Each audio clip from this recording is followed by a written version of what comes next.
Welcome to Psalms from the Couch.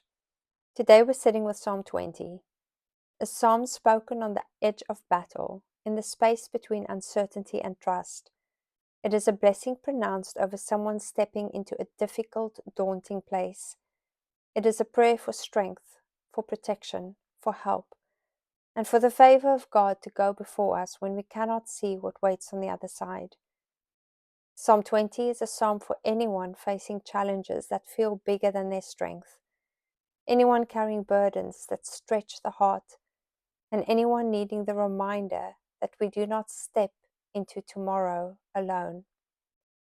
Let's read Psalm 20 together. To the choir master, a psalm of David. May the Lord answer you in the day of trouble. May the name of the God of Jacob protect you. May he send you help from the sanctuary and give you support from Zion. May he remember all your offerings and regard with favor your burnt sacrifices. Selah. May he grant you your heart's desire and fulfill all your plans.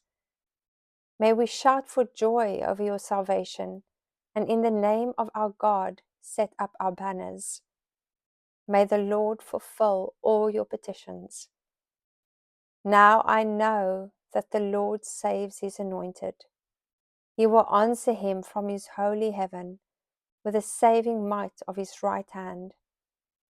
Some trust in chariots and some in horses, but we trust in the name of the Lord our God.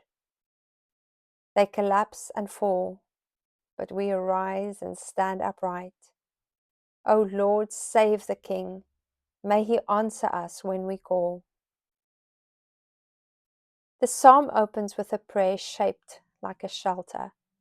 May the Lord answer you in the day of trouble.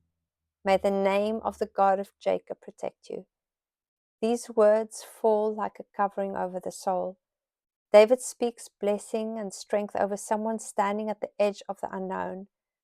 Trouble is not denied, it is met with a promise of divine presence.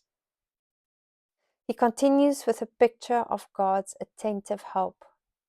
May he send you help from the sanctuary and give you support from Zion.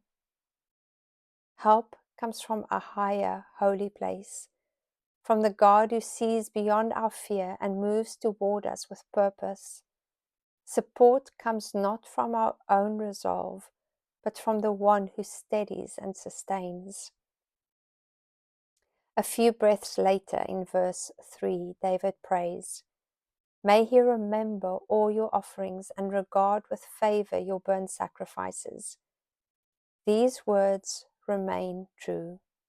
May God remember the quiet faithfulness of your life, the choices made in secret, the prayers whispered when no one saw, the obedience offered without applause.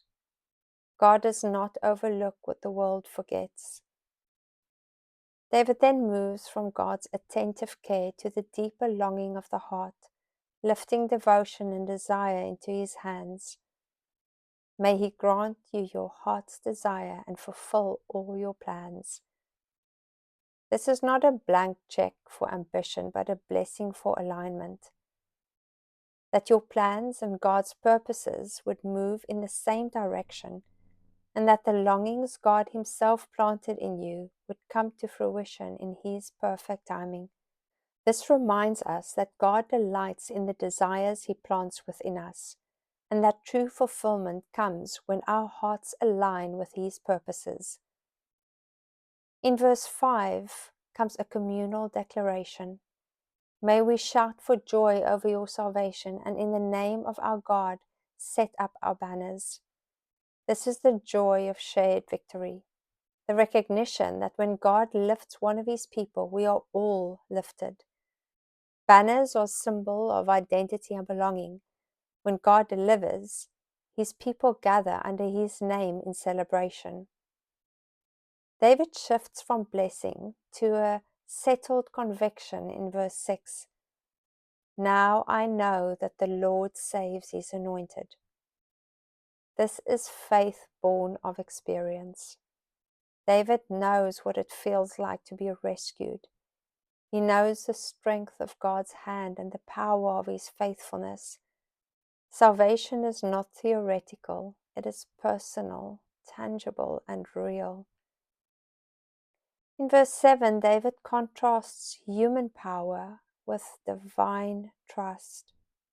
Some trust in chariots and some in horses, but we trust in the name of the Lord our God.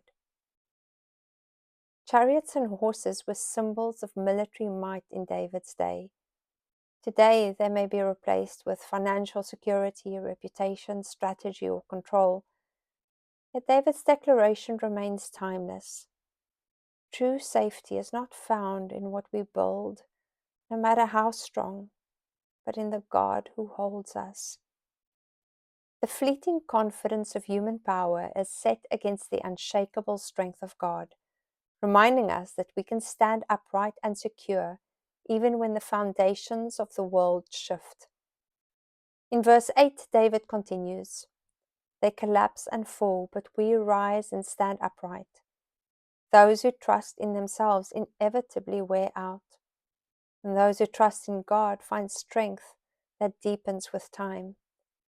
It is the difference between standing on shifting sand and standing on rock. The psalm closes with a simple petition. O Lord, save the King. May He answer us when we call. A prayer lifted not from fear but from faith. A reminder that God listens, responds, and accompanies His people through every battle, seen or unseen. The heart of the psalm is clear. Blessings offered, help assured, desires aligned with divine purpose, communal rejoicing in deliverance, and ultimate trust in the God who saves. Psalm 20 invites us to receive blessing before the battle, strength before the struggle, and confidence before the outcome is clear. It teaches us that the day of trouble is not a day God avoids. It is a day He enters with power and tenderness. This psalm reminds us that God delights to support His people, to steady their steps, to remember their faithfulness, and to bring their God-shaped desires into being. And above all, it calls us to anchor our trust, not in what we can secure for ourselves, but in the name that has never failed and never will. Thank you for sitting on the couch with me as we turned to this psalm. Keep leaning into the word that steadies your steps.